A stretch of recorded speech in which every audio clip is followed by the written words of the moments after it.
그 제목이 굉장히 멋있습니다. 생성형 AI의 잠재적 위험과 새로운 방향성. 한 25분 정도 한번 일과제를 두 번째로 들어보도록 하겠습니다. 박수 한번 보내주십시오.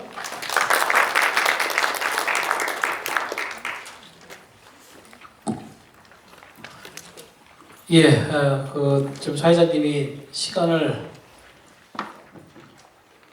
자, 다음 거.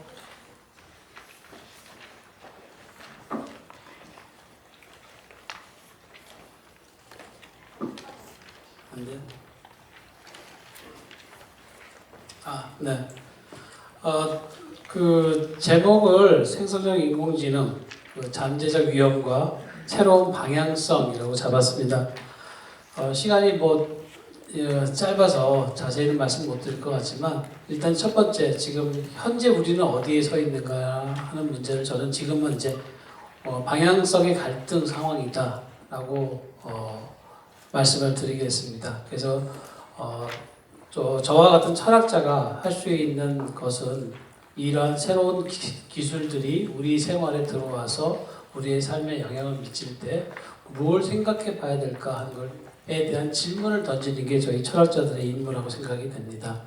그래서 이제 저는 고민 끝에 생성형 인공지능을 포함한 인공지능이 앞으로 우리와 같이 살아가기 위해서는 세 가지 조건이 갖춰져야 된다고 생각을 했고, 그 첫 번째가 제한된 AI여야 된다. 제한될 수 있고 제한되는 AI여야 된다. 두 번째는 윤리적인 AI여야 된다. 그 다음에 세 번째는 지속 가능한 AI여야 된다. 그래서 이제 이걸 따보니까 이제 RES가 되더라고요. 그래서 이제 Responsible AI다 했는데 공교롭게도 마이크로소프트에서 Responsible AI를 주장하고 있으니까 마치 제가 후원을 받은 그사의 입장을 대변해 주는 거 아니냐라는 오해를 받을 수 있을 것 같지만 전혀 아닙니다. 그 후원과 상관없이 제가 고민했던 이 세 가지 요소를 말씀드리고, 이제 우리가 앞으로 어떻게 방향 설정을 해야 될까? 그러니까 우리가 인간이 삶을 살아가면서 나의 오리엔테이션을 어디로 잡느냐에 따라 삶의 모습이 달라지듯이 우리의 삶이 가장 많은 영향을 미친 인공지능의 오리엔테이션을 어떻게 잡을까? 이걸 좀 고민해 보려고 합니다.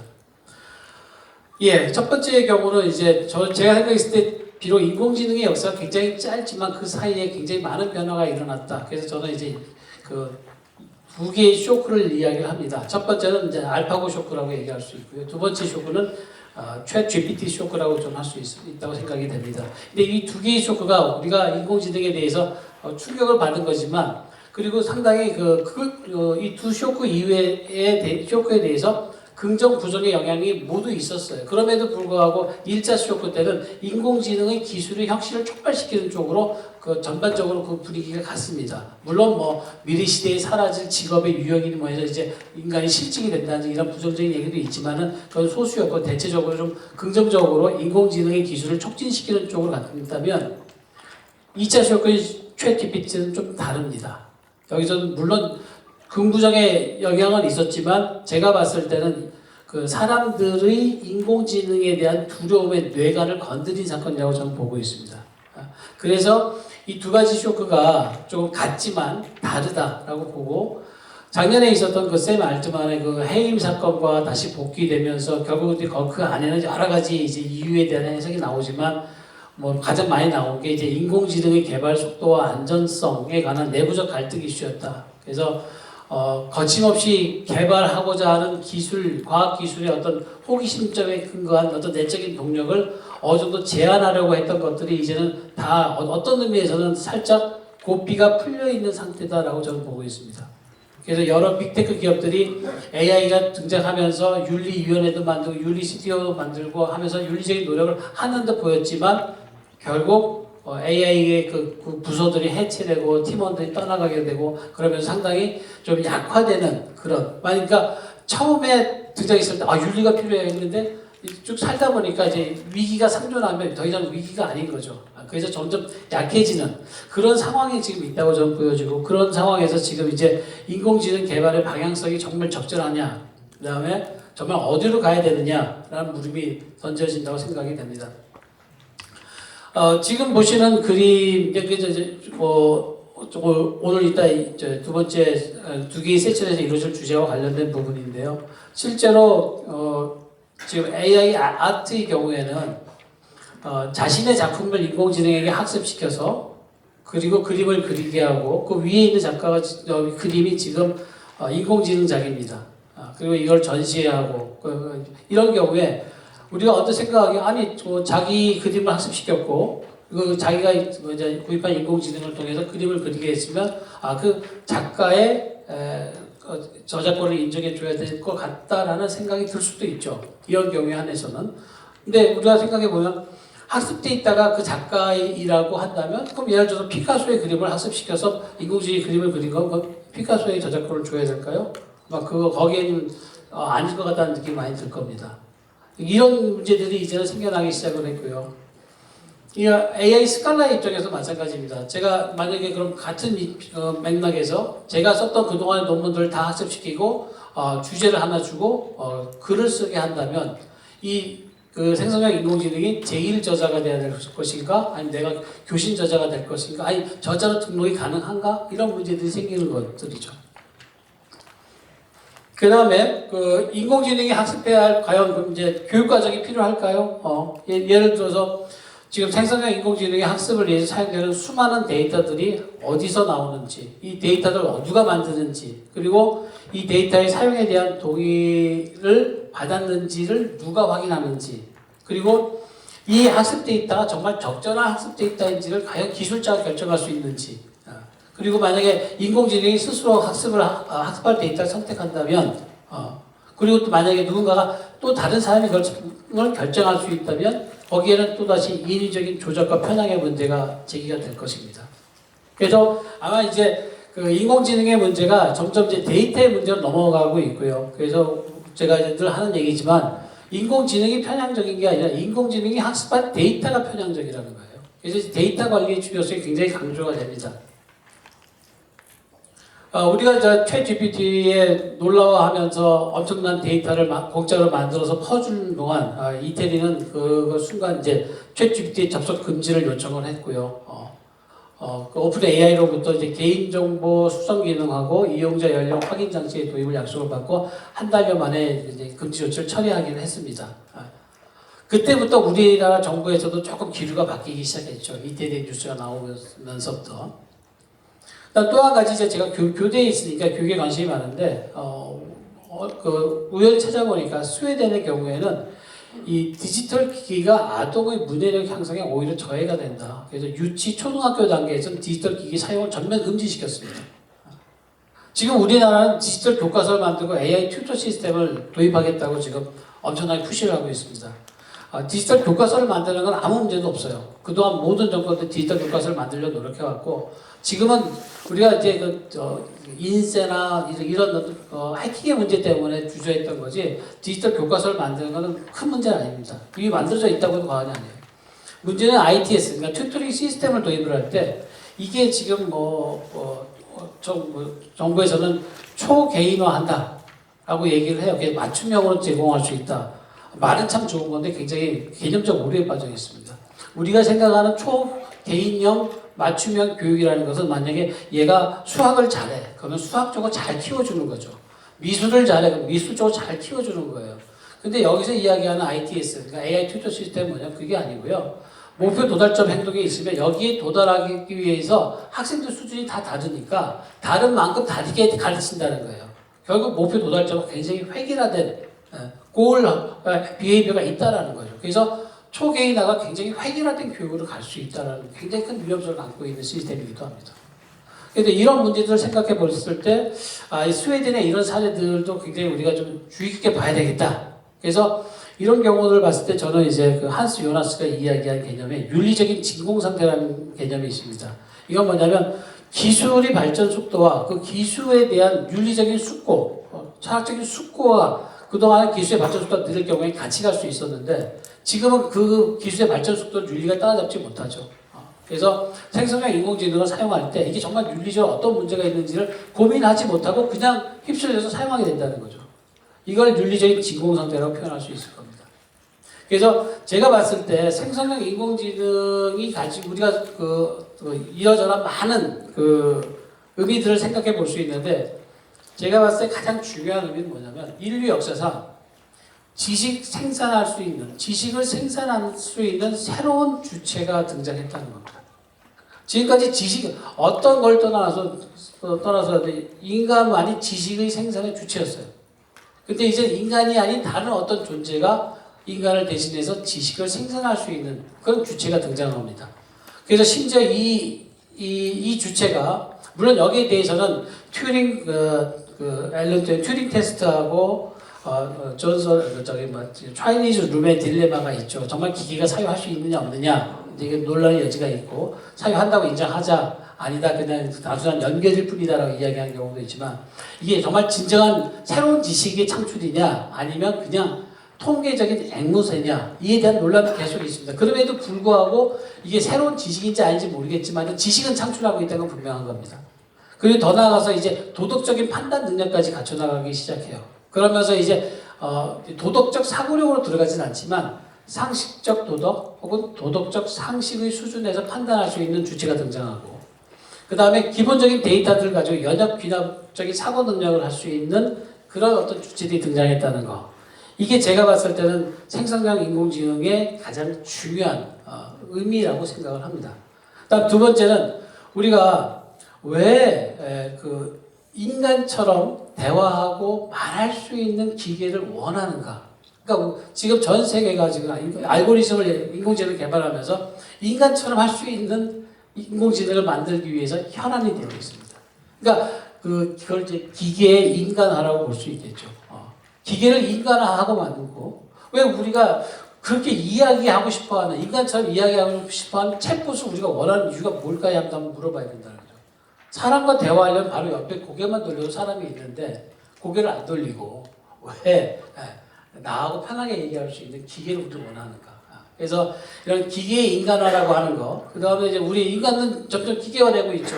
임플란트 심고, 무릎 관절 인공으로 달고, 인공 감막 달고, 점점 인간은 기계화하고 있어요. 그러니까 이게 두 현상이 지금 굉장히 교묘하게 결합되면서 나타나고 있어요. 그 다음 세 번째는 이제 기술적 호기심입니다. 저는 음악은 좋아하지만 악기를 잘 다루지를 못해요. 배워도 늘질 않습니다. 꿈은 내가 좋아하는 악기를 멋들어지게 연주하고 싶은 게 꿈입니다. 만약에 생성형 인공지능이 있다면 그게 가능하겠죠. 그리고 그림을 잘 못 그려요. 근데 생성형 인공지능 도움받으면 그림을 그릴 수 있습니다. 그럼 제가 그전에는 내가 잘할 수 있는 것과 잘하지 못하는 것이 생겨지는데, 이제는 모든 걸 다 잘할 수 있는 슈퍼맨이 될 수 있다는 착각을 불러일으키는 거죠. 그게 무슨 의미가 있을까라는 생각이 드는 겁니다. 그래서 여기서 이런 기술적인 호기심에 근거해서 우리는 끊임없이 지금 나아가고 있고, 이제는 이 인공지능은 인간에 의해서 좌지우지되는 게 아니라 그 안에서 스스로 내적인 역학을 갖게 된다고 저는 이미 갖게 됐다고 보고 있어요. 그래서 이런 얘기가 필요한 거죠. 그래, 여기까지. 더 이상은 안 돼. 라고 말할 수 있는 인간의 지혜가 필요하다.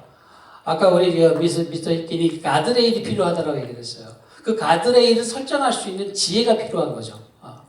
그 다음에 이제 제가 마지막으로는 이제 인간의 노동의 질에 저하라는 거죠. 그러니까 우리가 그림을 그릴 때 그림을 그리는 전문가의 어떤 노동이 있는데, 이게 이제 일반화되고 너도 나도 다 활용해서 나 그것처럼 그림 그리고 싶어? 그릴 수 있어?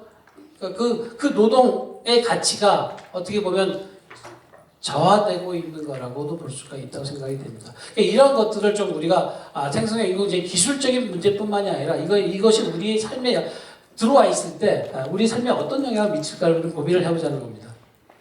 그래서 이제 저는 이 초거대 생성형 인공지능의 윤리적인 문제를 해결하기 위해서 RESAI가 필요하다라고 이제 말씀을 드리려고 합니다.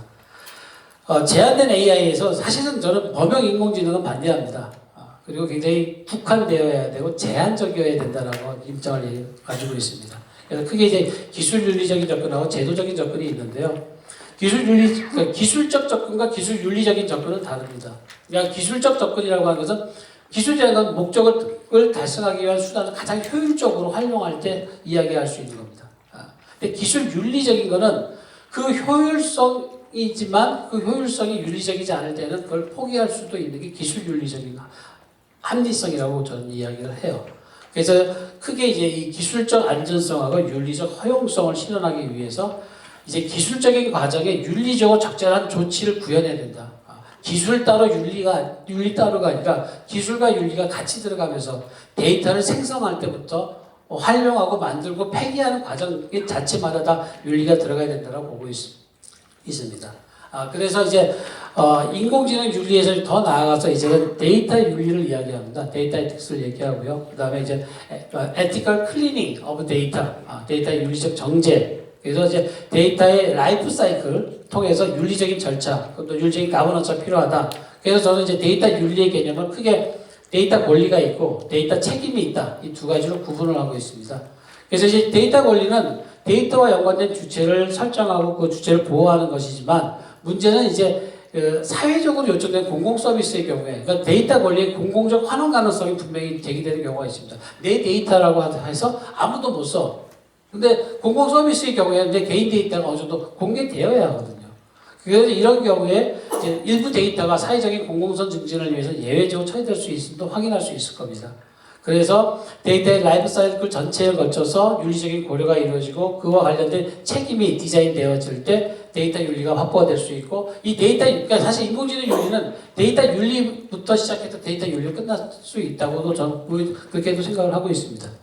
그 다음에 이제 가장 지금 이제 그 기술 윤리적인 접근에서 두 번째로 고려 가능한 게 이제 LLM 모델에서 기술적인 제한 조치들인데요. 지금 이제 뭐 신뢰성과 관련돼서 주로 언급이 되고 있지만 이제 3H 조건이 제시가 되고 있고요. 기본적으로 기술적 규제에 있어서도 이런 가치가 이제는 가치가 더불어서 강조되고 있다라는 거 말씀드리고 그 다음에 이제 그 인간 피드백 강화 학습이 좀 더 강조되어야 되지 않겠나. 그러니까 지금은 개발자들도 나도 손 못 대, 나도 몰라. 결과 보고할 수 있어. 그래서 이제 투명성이 이제 explicable 설명 가능성으로 갔다가 그 다음에 이제는 해석 가능성으로 가고 있죠. 그 다음에 이제 좀 농담 삼아 얘기한 거지만 인공지능이 이제 우리가 이제 수능 평가 제도가 있는데 인공지능에게도 이제 수능 시험이 있어야 되지 않겠느냐.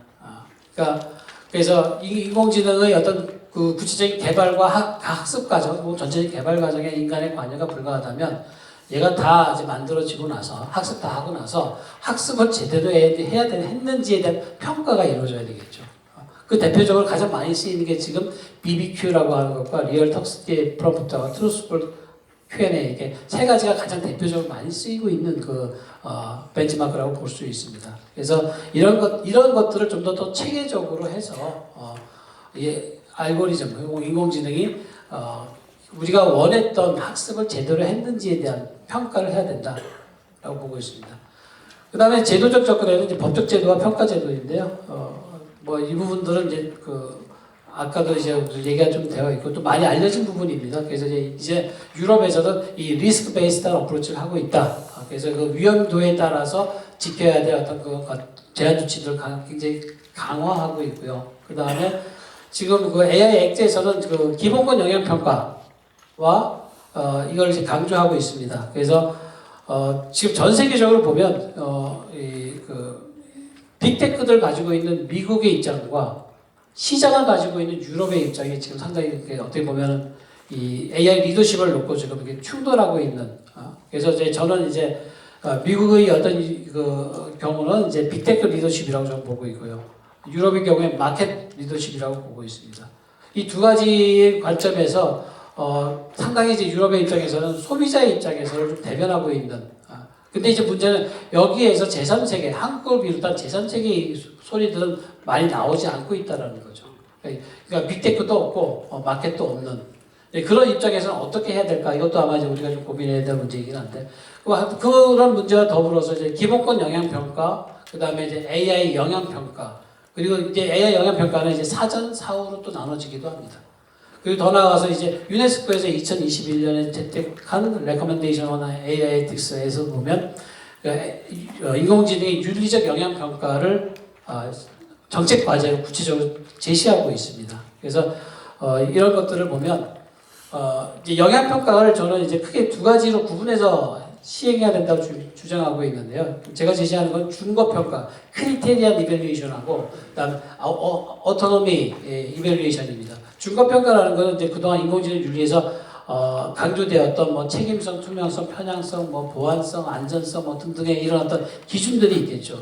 그런데 기본적인 출발점은 AI 윤리에서 중요한 어떤 그 인덱스들이 있지만 이게 교육 분야에 사용되는 인공지능하고 의료 및 수술 분야에 사용되는 인공지능, 전쟁 분야에 사용되는 인공지능이 동일한 잣대로 평가돼서는 안 된다는 거죠. 우리가 자율주행 자동차 윤리 가이드를 만들 때도 가장 큰 문제가 뭐였냐면 자율주행차 생각하면 대부분 승합차만 생각한다는 거죠. 그런데 승합차, 그러니까 승용차하고 대중교통인 버스하고 위험 물질을 운반한 탱크로리가 똑같은 운행 결정 시스템을 갖는다? 그건 굉장히 위험할 수가 있습니다. 그러니까 분야마다 영역마다 강조되어야 할 어떤 기준들이 다르게 배열될 수 있다는 거죠. 그걸 통해서 이제 인덱스를 통해서 우리가 체크해서 이거는 그러니까 여기서는 미니멈의 조건들을 충족시켜야 그래도 적어도 시장의 제품은 될 수 있다를 따지는 게 준거평가입니다. 두 번째는 자율성 평가입니다. 이건 뭐냐면 이 인공지능이 어느 정도요 인간으로부터 자율성을 가지고 있느냐. 가장 기본적인 단계는 자율성이 없는 거죠. 그러니까 사용자가 요구하는 대로 무조건 하는 게 그 자율성 유형이고, 마치 우리가 집에 있는 냉장고에 에너지 등급이 1등급이냐 2등급이냐 3등급이냐 나눠지는 거죠. 우리가 사용하는 인공지능이 이 자율성이 거의 없는 인공지능인가? 두 번째는 인간에 의한 피드백에 의해서 어느 정도 그 피드백에 맞출 수 있는 정도의 자율성이 두 번째 유형일 겁니다. 그러니까 우리가 좋아요 버튼을 누르냐 싫어요 버튼을 누르냐에 따라서 이 인공지능은 좋아요 버튼을 누르는 그 행위들을 보다 더 많이 하고 싫어요 버튼이 눌러진 행위는 안 하는 그 정도의 자율성을 가지고 있는 게 두 번째 유형일 겁니다. 세 번째 유형은 사용자가 명령하고 사용자가 좋아요 아무리 눌러도 그거는 사회적 규약을 위반하는 거기 때문에 할 수 없습니다. 거부할 수 있는 정도의 자율성. 이렇게 세 가지 유형의 자율성 정도로 구분해서 이 인공지능이 어느 정도의 자율성 유형을 가지고 있는지를 소비자들이 알 수 있게 개발이 되어야 한다고 보는 거죠. 세 번째 윤리적인 접근입니다. 여기서 규범적 접근과 조직적 접근이 있는데요. 사회자님이 몇 시까지 해야 되나요? 끝나는 시간. 최대한 빨리 해보겠습니다. 규범적인 접근은 뭐 여기서 이제 이미 많이 알려져 있는 내용들이어서 좀 많이 스킵하고 그 다음에 텍스트에 있으니까 그걸 보시면 될 것 같습니다. 그래서 유럽의 트러스트워스 AI, 그 다음에 유네스코의 이제 AI 윤리 권고, 그 다음에 이제 우리나라에서는 이제 가장 최근에 작년 9월이죠. 디지털 권리 장전이라는 부제를 달고 원래 제 타이틀은 디지털 공동번영 사회의 가치와 원칙에 관한 헌장 해가지고 이제 5개의 챕터로 이 권리 장전이 발표가 되었습니다. 그리고 이제 여기서 보면 좀 많이 논란이 될 수 있는 여지도 아직은 많이 또 굉장히 조금 진취적으로 나아간 부분들이 있습니다. 그래서 이제 제가 생각했을 때 윤리적인 인공지능은 만약 우리 인간이라면 인간에게는 동양철학에서는 인의예지라고 하는 사단이 내재되어 있다고 얘기를 합니다. 그걸 가지고 있어야 우리 인간이라고 얘기를 해요. 윤리적인 인공지능도 인간의 인의예지라는 사단과 마찬가지로 이 네 가지 요소를 가지고 있어야 윤리적인 인공지능이 될 수 있다라고 저는 생각을 합니다. 그러니까 윤리적인 인공지능의 사단이라고 얘기할 수 있는데요. 첫 번째는 인간의 존엄성과 권리입니다. 두 번째는 사회 공공선입니다. 이 두 가지는 소극적인 측면에서는 이걸 침해하지 않는 범위여야 되고 적극적으로 이걸 증진하는 걸로 언급이 돼야 될 겁니다. 그다음 세 번째는 인간의 능력을 향상시켜야 된다는 겁니다. 오히려 인간의 능력을 퇴보시키는 거라면 그건 개발되어서도 안 되고 우리가 사용해서도 안 된다고 저는 생각을 하고, 마지막으로 생각하는 게 이제 기술 윤리적인 조음입니다. 기술적으로 아무리 좋고 효용성이 있어도 이게 기술 윤리적인 측면에서 문제가 된다면 우리는 이걸 사용하지 않아야 될 지혜가 있어야 된다고 저는 생각을 해요. 그래서 이 네 가지가 윤리적인 인공지능의 본질이다라고 얘기를 합니다. 뭐 조직적인 접근에 대해서는 뭐 이제 마이크로소프트 얘기 아까 이제 그게 미스터 히킨의 발표도 좀 있었고 해서 이런 부분들이 있고, 그 다음에 구글의 경우는 넘어가겠습니다. 그래서 이제 서양에서 지금 유럽에서 보니까 지금 각 기업이나 조직들이 AI에 대해서 어느 정도의 그 성숙도를 가지고 있는지에 대한 AI 머추리티를 평가하는 측정도 많이 나오고 있습니다. 이런 것들이 아마 우리 사회에서도 기업이나 어떤 정부 조직이든 조직의 차원에서 AI 성숙도 평가 같은 것도 좀 이렇게 도입을 해봐야 되지 않겠나 이런 생각도 좀 들었습니다. 그리고 마지막으로 이제 지속 가능한 AI는 꽤 두 가지인데요. 이 에너지 소비와 환경 오염에 관한 문제입니다. 그래서 생태계의 지속성을 보장할 수 있는지와 관한 부분인데 다행히 이 부분에 대해서는 지금 작년부터 이제 그래도 좀 관심을 받고 언급되고 있는 상황이라고 보여집니다. 그래서 그게 이제 생태적인 접근하고 국제협력적인 접근으로 해야 되는데 몇 시까지 끝내야 되죠? 지금 25분 되긴 했는데. 예. 앞쪽에서 3분 내로 끝내겠습니다. 예. 그래서 이제 생태적인 접근은 뭐 나와 이제 자료를 참조해 보시면 이제 데이터 센터 같은 경우는 가장 예를 들면 이제 어느 나라든 또 어느 기업은 데이터 센터를 가지려고 할 때 이것이 가지고 있는 환경적인 영향, 생태적인 어떤 부정적 영향 때문에 전력 소비와 온실가스 배출의 문제가 굉장히 문제가 될 거고요. 그래서 이제 LLM보다는 이제 소규모 언어 모델이나 또 국한된 또 제한된 내지는 그런 어떤 인공지능의 개발이 더 필요하지 않을까라고 생각이 됩니다. 예, 그래서 이제 그런 레드 AI에 대해서 친환경적인 생태적인 효율성을 고려할 수 있는 그린 AI가 중요하다. 그리고 이게 이런 식으로 이제 우리가 개발의 방향성을 잡아야 한다라는 말씀드리고요.